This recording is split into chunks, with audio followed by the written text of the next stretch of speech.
ఆయన వచ్చి ఇప్పుడు ఇన్ని రోజులు అవుతుందండి. ఏం చేసినట్టండి మనం చెప్పలేమండి. వాళ్ళు పెద్దోళ్ళు కదండి. రౌడీ సీట్లు చేస్తారు, లేని వాళ్ళ మీద రుబాబు చేస్తారు, లేని వాళ్ళ కాడ వసూలు చేసి ఉండోళ్ళు పెట్టడం అవన్నీ కామనే. మాలాంటి వాళ్ళని చెప్పామనుకోండి మా పేకల మీద కత్తులు పెడతారు. ఇప్పుడు రేవంత్ రెడ్డి గెలిచిండు, ఏం చేస్తలేడు. 100% ఈ తాపం మాత్రం కేసీఆర్ కంపల్సరీ 100% వస్తాడు. ఎందుకంటే కాంగ్రెస్ వచ్చి ఎన్ని సంవత్సరాలైనా పబ్లిక్ ఎవరికి ఏం న్యాయం జరగలేదు. సారు మంచిగా చేశారు ఇక్కడ, చేశారు. ఆయన మీద అభిమానం ఉంది చాలా మందికి ఇక్కడ సైడ్ 3 పెద్దమ్మ నగర్లోని. ఆయనే వస్తారని మేము అనుకుంటున్నాం. మరి ఇంతకు ముందు మీకు అంటే సార్ మాగంటి గోపీనాథ్ గారు 3 సార్లు కూడా వరుసగా తనే విజయాన్ని గెలుచుకున్నారు. సో అంటే ఇక్కడ అభివృద్ధి ఎలా జరిగింది? ఆయన మంచిగా చేశారండి. ఈ రోడ్లు ఒకప్పుడు మురుకు అంతా ఉండేది, మురుకు కాలువలు అవన్నీ అన్ని నీట్గా రోడ్లు శుభ్రంగా చేశారు. కొంచెం లేని వాళ్ళకి కూడా హెల్ప్ చేశారు ఆయన, అన్నీ చేశారు. ఈ బిల్డింగ్లన్నీ నోటరీ బిల్డింగ్లు చాలా మటుకు చేస్తానని వాగ్దానం చేశారు, రిజిస్ట్రేషన్ చేపిస్తానని. లోపు చనిపోయారు ఆయన. చనిపోకుండా చేసేవాళ్ళేమో అదండి, అనుకోకుండా అలా జరిగిపోయింది కదా, ఎవరు ఊహించలేరు అది. సో ఇప్పుడు ఏంటంటే ఆ పార్టీతో పాటు అంటే సెంటిమెంట్ వర్కౌట్ అవుతుంది అని చెప్పేసి భావిస్తున్నారు. అంతేకాకుండా కాంగ్రెస్ పార్టీలో కూడా ఏంటంటే గట్టి పోటీనే ఉంది, బీజేపీ కూడా గట్టి పోటీనే ఉంది. సో అంటే చాలా మంది ఏంటంటే రూలింగ్ పార్టీ కాంగ్రెస్ ఉంది అని అంటున్నారు కదా, వీళ్ళే వస్తారేమో. ఆయన వచ్చి ఇప్పుడు ఇన్ని రోజులు అవుతుందండి. ఏం చేసినట్టండి? ఉండోళ్ళకే ఇల్లులు కూడా ఉండోళ్ళకే ఇచ్చారు. మాలాంటి లేని వాళ్ళకి ఎవరికి కూడా ఏం చేయలేదు ఆయన. ఉండోళ్ళకే వాళ్ళోళ్ళే చూసుకుంటున్నారు. ఆ లేని వాళ్ళు కూడా ఆ ఇల్లులు ఏంటి, రేషన్ కార్డులు ఏంటి, వాళ్ళకి ఒక్కొక్కరికి 4-5 ఇల్లు ఉన్న వాళ్ళకే ఇల్లులు రాసేసుకుంటున్నారు. లీడర్ అని వాళ్ళని ఎమ్మెల్యేలని వాళ్ళే తీసేసుకుంటున్నారు. మాలాంటి లేని వాళ్ళకి ఇవ్వాలి కదండి. ఇస్తే మేము కూడా కొంచెం బాగుపడతాం కదా. ఈ రెంట్లు కట్టుకొని ఇవన్నీ 10,000 రెంట్ అండి షాప్కి.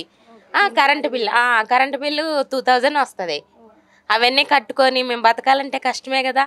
మాలాంటి వాళ్ళకి హెల్ప్ చేయాలి కదా. వాళ్ళు ఏం చేయలేదండి. నా దృష్టిలో అయితే కాంగ్రెస్ వాళ్ళు ఇప్పటికొచ్చి ఏం చేయలేదు ఇక్కడైతే. ఈ ఏరియాలో చాలానే చేసాము ఉన్నాయి కదండి, ఫ్రీ బస్సు ఇవన్నీ ఉన్నాయి కదా. అవి వేస్ట్ ఎందుకండి, 20-30 రూపాయలు. అది కూడా ఇక్కడ వరకు ఒకటి ఆంధ్ర వరకు కూడా లేదు కదండి. ఈ తెలంగాణ లోకటిలో తిరగటానికి అవేంది, అది కామనే, మామూలుగా వెళ్తూనే ఉంటారు వస్తూనే ఉంటారు. అది చేయటం పెద్ద గొప్పతనం కాదండి. సరే అమ్మా, ఈ నేపథ్యంలో కాంగ్రెస్ పార్టీ తరఫున నవీన్ యాదవ్ గారికి ఎక్కువ మద్దతు అంటే టికెట్ ఇచ్చే అవకాశాలు ఉన్నాయి. కానీ ఈ నేపథ్యంలో ఏం జరిగింది అంటే నవీన్ యాదవ్పై క్రిమినల్ కేసు పడింది. అంటే ముందుగానే ఓటర్ కార్డ్ పంపిణీ చేశారని చెప్పేసి. దీని పట్ల మీ అభిప్రాయం? అంటే ఆయన వల్ల ఇంకా మనం చెప్పలేమండి. వాళ్ళు పెద్దోళ్ళు కదండి. రౌడీ సీట్లు చేస్తారు, లేని వాళ్ళ మీద రుబాబు చేస్తారు, లేని వాళ్ళ కాడ వసూలు చేసి ఉండోళ్ళు పెట్టడం అవన్నీ కామనే. మాలాంటి వాళ్ళని చెప్పామనుకోండి మా పేకల మీద కత్తులు పెడతారు. మేము బయట పడలేము. అది ఇంకా రాజకీయం, వాళ్ళు చూసుకోవాలి అంతే, మనం ఏం చేయలేము. వాళ్ళ కూడా డీసెంట్గా ఈ మధ్య ఏరే వాళ్ళు నన్ను బెదిరించారు. ఏరే వాళ్ళకి అమౌంట్ నేను ఇవ్వాలి, ఇంట్రెస్ట్కి తీసుకున్నాను. వాళ్ళ మనసులో వచ్చేసి నన్ను బెదిరించి చాలా ఇది చేశారు. అంటే మీరు పొలిటీషియన్ దాకా వెళ్ళానండి. నేను పొలిటీషియన్ దాకా వెళ్ళారు. ఏంటి, ఒక ఇంట్రెస్ట్ కి మీరు మనీ తీసుకున్నారు, మీకు అవసరం అయ్యి వాళ్ళు వాళ్ళతో మాట్లాడించి మమ్మల్ని బెదిరించి మా హస్బెండ్నే నన్ను మిమ్మల్ని జైలుకి పంపిస్తాము, ఇంకేంటి మీకు కేసు రాస్తాము, మీరు బయటికి రారు అనేసి ఇబ్బంది పెట్టారు. ఆడ ఒప్పుకోవాల్సి వచ్చింది నేను అమౌంట్. కానీ అలా లేనోళ్ళని యువతల 2 వైపులో 2 కోణాల్లో చూడాలి కదా మేడం. ఒక్కవైపు నుంచి చూడొద్దు, అక్కడ ఏం జరిగిందో తెలుసుకోవాలి. సంవత్సరాల తరబడి ఇంట్రెస్ట్లు కడుతున్నాము, కానీ ఎవరి ప్రభుత్వము 2 రూపాయల ఇంట్రెస్ట్ 2 రూపీస్ 1 రూపీస్ అని పెట్టింది లేదు. ఎవరి ఇష్టానికి వాళ్ళు ఇంట్రెస్ట్లు ఇచ్చుకుంటున్నారు. లేని వాళ్ళని ఇలాగే కట్టుకుంటా తినడానికి లేకుంటే ఇబ్బంది పడతా ఉన్నాము. అది మాత్రం గుర్తించలేకపోతున్నారు ఏ పార్టీ వాళ్ళు కూడా. ఎప్పుడైనా లేని వాళ్ళకి అంత పెట్టిందేనండి. ఈ జనం కూడా ఏంటంటే ఎవరన్నా ఏమన్నా చేస్తే అటువైపే ఉంటారు. మనకి ఎప్పటి నుంచో ఫస్ట్ నుంచి వెళ్ళిపోయి ఎవరు చేస్తారో అటువైపు నుంచే ఉండాలి. అటు కాదు, మీరు 10 రూపాయలు ఇస్తే మీ వైపుకి వస్తారు, నేను 20 రూపాయలు ఇస్తే నా వైపుకి వస్తారు. మనకి ఎవరు మంచి చేస్తున్నారా వాళ్ళ వైపు మనం సపోర్ట్గా ఉండాలండి. అది ఎవరికాడా లేదు ప్రజల దగ్గర.